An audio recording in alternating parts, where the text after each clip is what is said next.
नमस्कार। माननीय जल शक्ति मंत्री भारत सरकार श्री CR पाटिल जी, माननीय मुख्यमंत्री पश्चिम बंगाल श्री शुभेंदु अधिकारी जी, माननीय राज्य मंत्री भारत सरकार श्री V सोमन्ना जी, मुख्य सचिव पश्चिम बंगाल श्री मनोज गुप्ता जी, मनोज अग्रवाल सर, सचिव पेयजल एवं स्वच्छता विभाग भारत सरकार Shri Ashok K Meena sir, principal resident commissioner waste Bengal Shri Dushyant Nariala sir, पेयजल एवं स्वच्छता विभाग भारत सरकार एवं पश्चिम बंगाल सरकार से जुड़े वरिष्ठ अधिकारी एवं गणमान्य अतिथिगण, आज पेयजल एवं स्वच्छता विभाग एवं पश्चिम बंगाल सरकार के बीच MOU हस्ताक्षर कार्यक्रम में आप सभी का हार्दिक स्वागत है। अब मैं माननीय सचिव पेयजल एवं स्वच्छता विभाग भारत सरकार श्री अशोक के मीना सर से अनुरोध करती हूँ कि वे अपना उद्बोधन दें।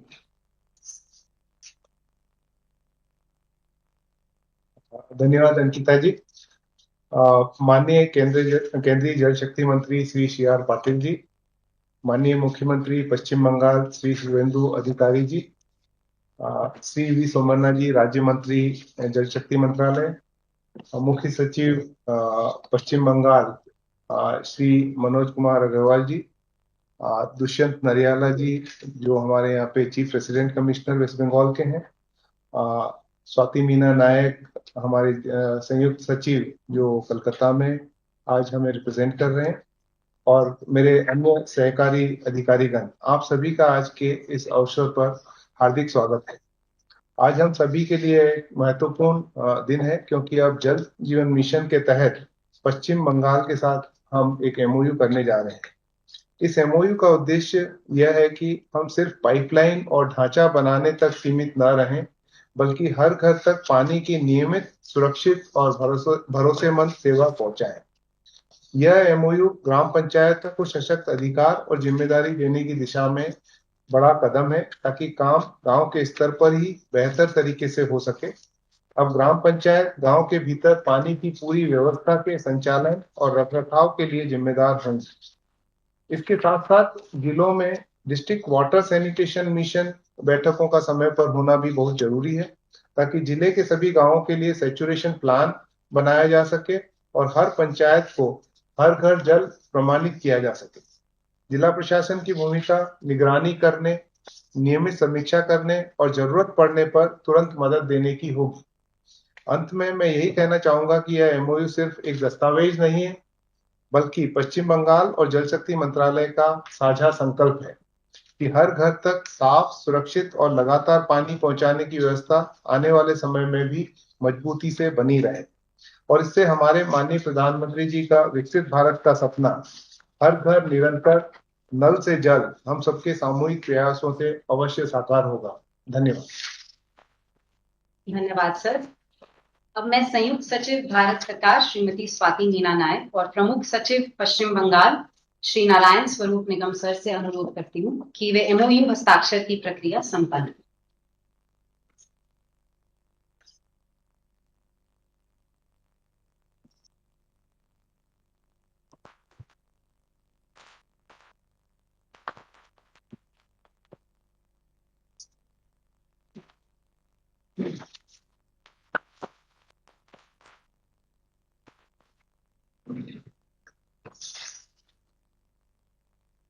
धन्यवाद। अब मैं माननीय मुख्यमंत्री पश्चिम बंगाल श्री शुभेंदु अधिकारी जी से अनुरोध करती हूँ कि वे आज की सभा को संबोधित करें। नमस्कार। पहले तो मैं यशस्वी प्रधानमंत्री नरेंद्र मोदी जी को मेरा हृदयपूर्वक नमन वंदन करते हुए डबल इंजन सरकार का जो हमारी पूरा देश की जनता का उम्मीद था वो पूरा कर दिया बंगाल की जनता। मोदी जी का नेतृत्व में डबल इंजन का सरकार काम करना चालू कर दिया।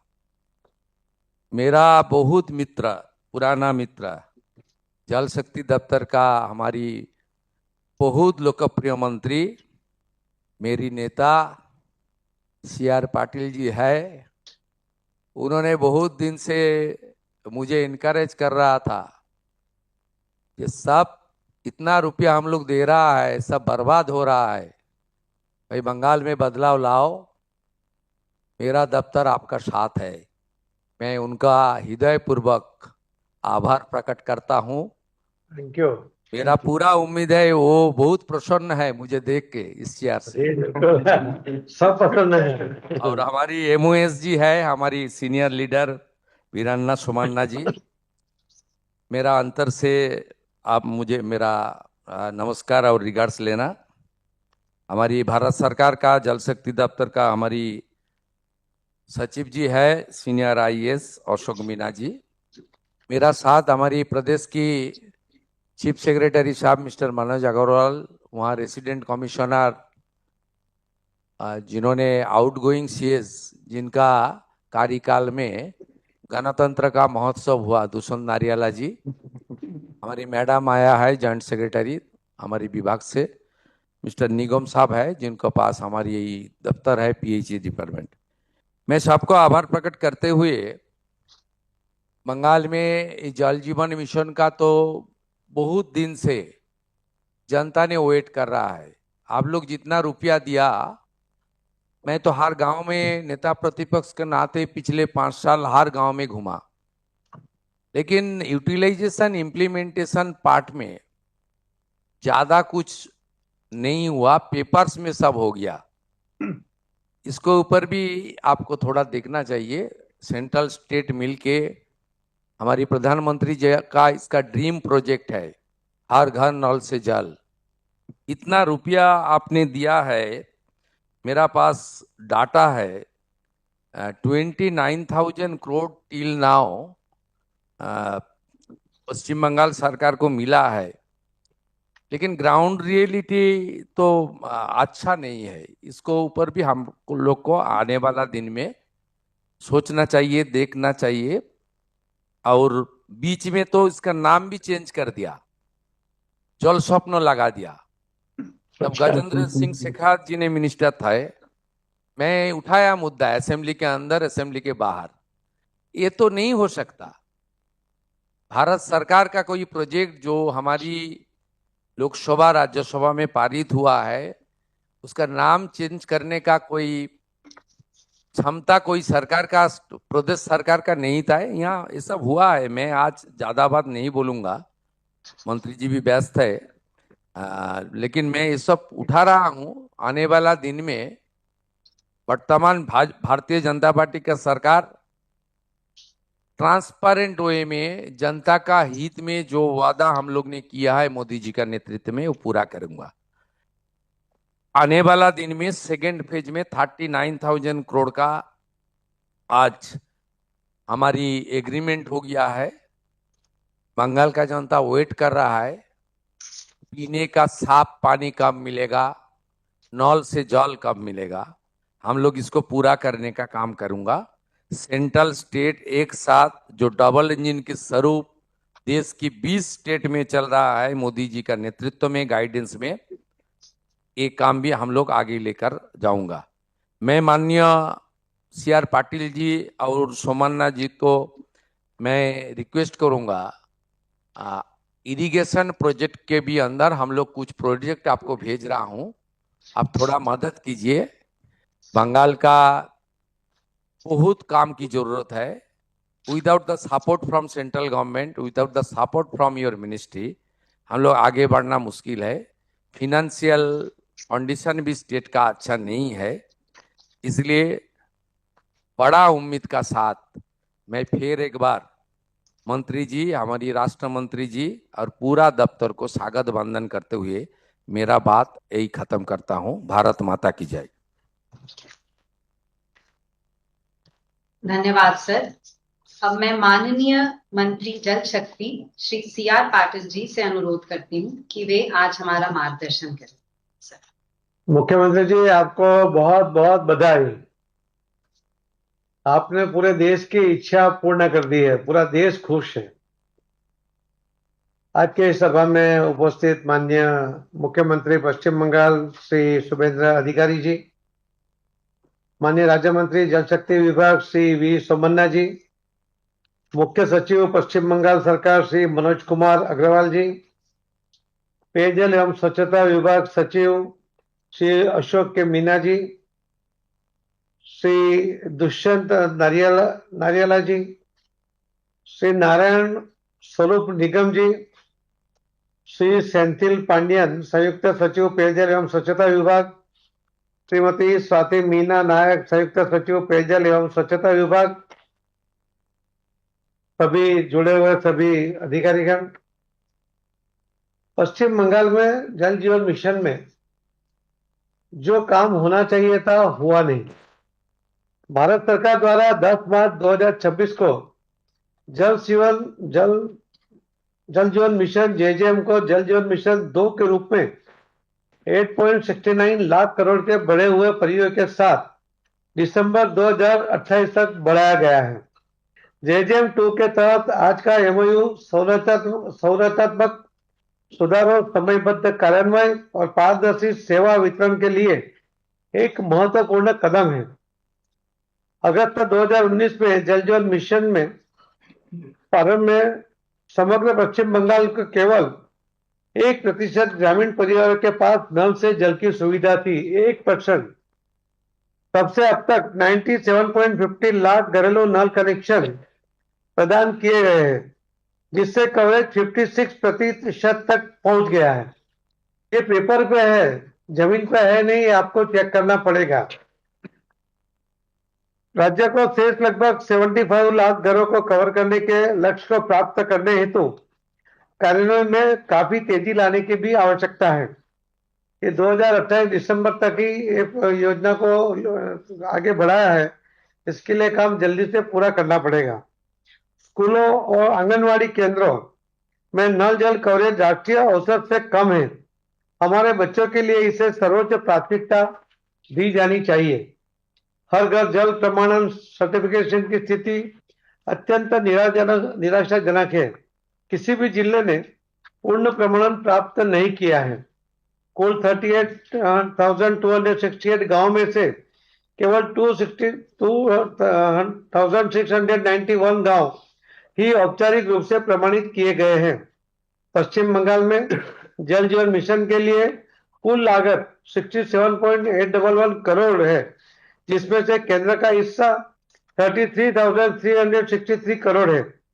2019-20 से 2025-26 के दौरान राज्य को अब तक 24,645 करोड़ का केंद्रीय आवंटन किया गया है, जिसमें से केवल 13,000 करोड़ प्रतिशत ही खर्च हुआ है, 53% ही खर्च हुए हैं।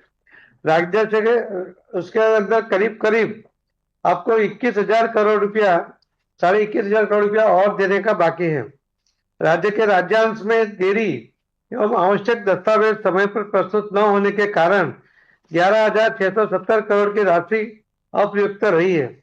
राज्य में कुल 10,986 स्वीकृत योजनाओं में से 4,022 रेट्रोफिटिंग योजना है। रेट्रोफिटिंग योजनाओं के लिए कोई केंद्रीय सहायता उपलब्ध नहीं होगी, इससे राज्य सरकार को स्वयं वहन करना होगा। वित्तीय वर्ष 2026-27 के लिए 2,775 करोड़ का संभावित आवंटन किया गया है, जो एमओयू और अन्य शर्तों को पूरा करने के अधीन है। पश्चिम बंगाल को ओएनएम पॉलिसी की अधिसूचना कर राष्ट्रीय समीक्षा बैठकों में जिला अधिकारियों को भागीदारी सुनिश्चित करनी होगी, जिसके अंदर डीएम्स और कलेक्टर्स होने चाहिए। डीपीआर लागत और आईएमआईएस एटलीस्ट के बीच लगभग 3,924 करोड़ की विसंगति का स्पष्टीकरण जल्द उपलब्ध कराया जाए। डुप्लीकेशन या रद्द किए गए कार्यों की लागत करीब 8,700 करोड़ है। इन कार्यों का एपेक्स कमेटी द्वारा सत्यापित वितरण प्राप्त नहीं हुआ है। राज्य द्वारा कलेक्टर पेयजल संवाद के लिए कोई नामांकन नहीं दिया गया है। सुजल ग्राम संवाद में कोई भागीदारी नहीं की गई है। एपेक्स कमेटी की बैठक नहीं बुलाई गई है और जल अर्पण दिवस पर कोई अपडेट साझा नहीं किया गया है।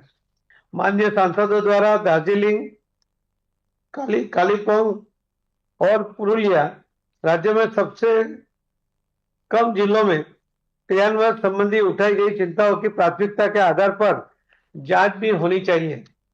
जो डीपीआर में विसंगतता पाई गई है उसके बारे में भी स्टेट को बताया जा चुका है।